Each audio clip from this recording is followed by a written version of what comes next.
My wife Inna has always loved to drink and have fun, but one day she went over the top.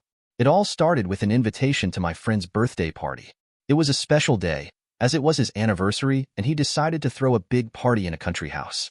We decided to bring our children, 10-year-old Ivan and 8-year-old Valentine, so they too could have fun and enjoy the party atmosphere. The party started cheerfully, the music was playing, the guests were dancing, the tables were bursting with food and drinks. Inna, as usual, happily joined the general atmosphere. She drank a glass of wine, then another, and did not notice how she started dancing with everyone. At first it seemed quite innocent and even funny. She was spinning on the dance floor, laughing, cheering up everyone around her. However, with each drink, her behavior became more and more uninhibited. I saw her hugging guests, some of whom were complete strangers to her. Her laughter became louder and louder, her movements more and more relaxed. It was as if she had forgotten about everything, including the fact that our children were also at the party. Ivan and Valentine seemed to be having fun at first, but by late afternoon they were tired and began rubbing their eyes with exhaustion. I looked at the clock and realized that it was getting late. The kids should go to bed. Walking up to Inna, I told her it was time for us to leave. But instead of agreeing, she waved me off, saying that the party was in full swing and she didn't want to leave.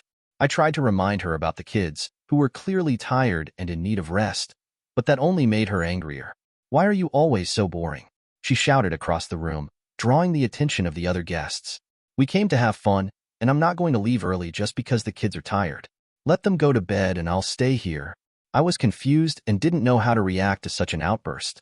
Inna continued to dance, ignoring my words and the needs of our children. At that moment, I realized that our family harmony was threatened by her uncontrolled behavior.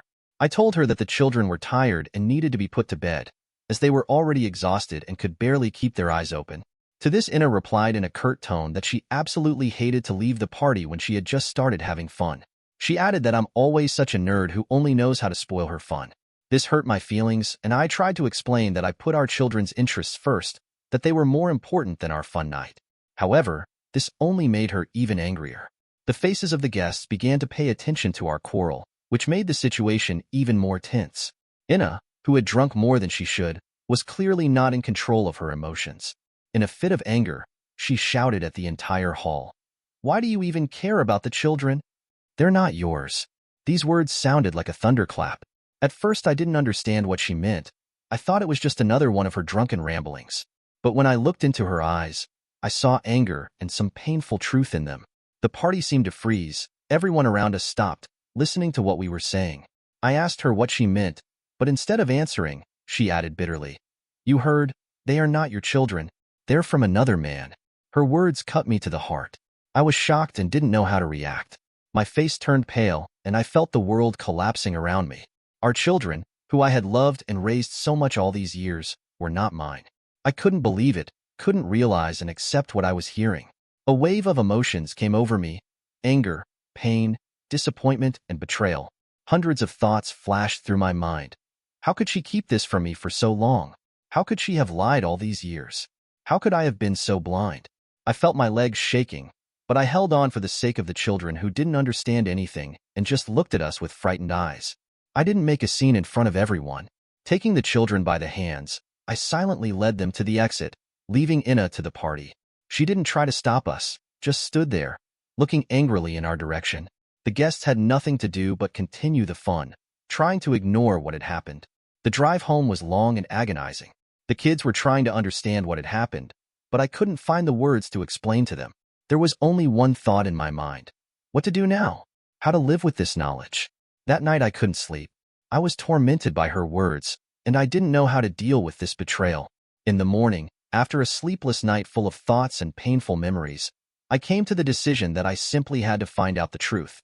I decided to take a DNA test to set the record straight. Inna's words were still replaying in my head, and I hoped that it was just the ravings of a drunken man. But in my heart, I already realized that the result could confirm the worst fears. After collecting the samples and sending them to the lab, I waited nervously for the results. The days dragged on for an agonizingly long time. I tried to stay calm for the sake of the children, but I was seething inside. I couldn't work properly. I couldn't concentrate on anything. 1,000 questions and scenarios flashed through my mind. How could I not have noticed anything suspicious? How could she have lied to me for so long? Finally, the results came in. As I opened the envelope, I felt my heart pounding frantically in my chest. The results were shocking. The children were indeed not mine. I sat in the kitchen holding those papers in my hands and couldn't believe what I was reading. It was a blow under my breath that knocked the ground out from under my feet. For 10 years I had raised other people's children, loved them wholeheartedly, and considered them my family. My pride was trampled and feelings of betrayal and pain flooded everything inside of me. When I returned home, I decided I couldn't stay silent any longer. I had to get answers. Inna was sitting in the living room, pretending everything was fine. But as soon as I started talking, the tension in the room became almost palpable. Inna, I need to know the truth, I began, trying to remain calm. How did this happen? Who did you cheat on me with, and whose children are they really? Her face turned pale and panic appeared in her eyes. She tried to guffaw, but I didn't give her the chance. I did a DNA test, Inna, I continued, and the results confirmed that the children are not mine. How could you lie to me for so long? Inna hesitated, but then, apparently realizing that it was useless to deny, she began to speak. Her words cut my heart. She admitted that she had had an affair with another man before we were married, and that he was the father of the children. She couldn't remember why she had chosen to hide it from me, but the fact remained that I had been raising other people's children all these years. 10 years, Inna, I exclaimed, not holding back my emotions. For 10 years I thought that these children were mine. I loved them, took care of them, and all this time you were living a lie. Her tears and pleas for forgiveness did not touch me. I had already made up my mind. I filed for divorce and demanded that she leave the house. The parting was painful, but I was adamant. My pride had been trampled and I could no longer live a lie. Time passed and I began to build my life anew. My pride and dignity were restored. I learned to trust myself and my decisions. And Inna remained in the past as a bitter lesson I learned from this story. Story 2. With my wife Victoria, we have been together for 4 years. We don't have children yet, because we decided to realize ourselves and build a career first.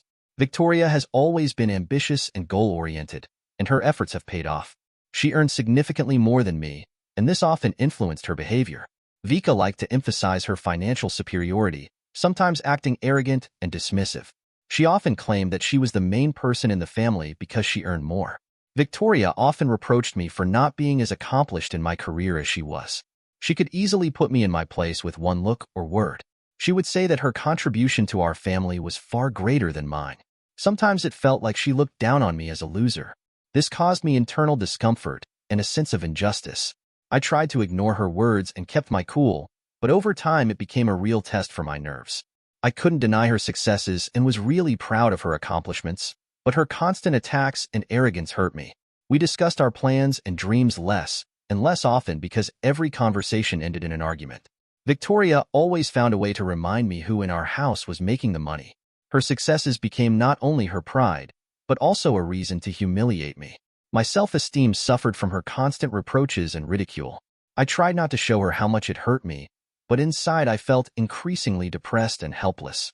One day Victoria said that even though I was cheating on her, she continued to tolerate me. These words shocked me to the core, as I had always been faithful to her. I could not understand where she got such accusations and why she decided to voice them now. Victoria had set herself so high that she could say whatever she wanted without thinking about the consequences or my feelings. Her words sounded like a final judgment, as if she knew in advance that I wouldn't be able to say anything against her. Victoria traveled frequently for business meetings and business trips, sometimes staying for days at a time. These trips became part of her job, and I always tried to support her career aspirations. At first I was a little concerned about her frequent absences, but I trusted her and never questioned her loyalty. We had been together for 4 years, and we had no children as we decided to realize ourselves and our ambitions first. Victoria was a successful woman, and I was proud of her accomplishments, although sometimes her arrogance and disregard for my successes hurt me. One evening when she returned from another business trip, I noticed that she seemed particularly animated and a little distracted. She quickly changed her clothes and headed for the shower, leaving her phone on the kitchen table. I sat at the table drinking coffee, immersed in my thoughts about work and upcoming weekend plans. Suddenly her phone vibrated unexpectedly, catching my attention. At first I decided to ignore it, but then my curiosity overcame my common sense. I glanced at the screen and saw that the message came from a male stranger. Something inside me flickered, but I tried to calm down and not jump to conclusions. However, the text of the message made me wary. I look forward to meeting you on your upcoming business trip. I hope we can spend more time together. Those words sounded too intimate and personal to be just business correspondence. My heart pounded harder. Thoughts swarmed in my head. I'd never allowed myself to invade her personal space, but now I couldn't contain myself. I opened the correspondence and started reading the previous messages. The more I read, the clearer it became that something was going on between Victoria and Alexei. They were exchanging flirtatious remarks, discussing their feelings, and making plans to meet during business trips. My trust in her began to crumble like a house of cards. When Victoria stepped out of the shower, I couldn't help myself and immediately asked her what it meant. Without blinking an eye, she told me to stay out of her business and not ask stupid questions. Her indifference and coldness struck me even more. I began to realize that she was cheating on me, and that these business trips and meetings were just a cover for her affairs. This thought tormented me and did not give me peace. I felt deceived and humiliated. I couldn't take it anymore and decided to take revenge. A storm was raging in my heart, and I was determined to regain my sense of dignity and justice. After much deliberation, I came to the conclusion that the best weapon against Victoria was her own actions. I hired a man, Alexei, with whom we agreed that he would start a correspondence with her. Alexei was experienced in such matters and knew how to win a woman's attention. Everything worked out. Victoria fell for Alexei's advances. They began to correspond, and their relationship rapidly grew closer. In their messages I saw more and more flirting, intimate innuendos, and talk of meetings. Alexei skillfully piqued her interest, inviting her to meetings, and Victoria readily agreed. I watched from the sidelines, trying not to betray my excitement and pain.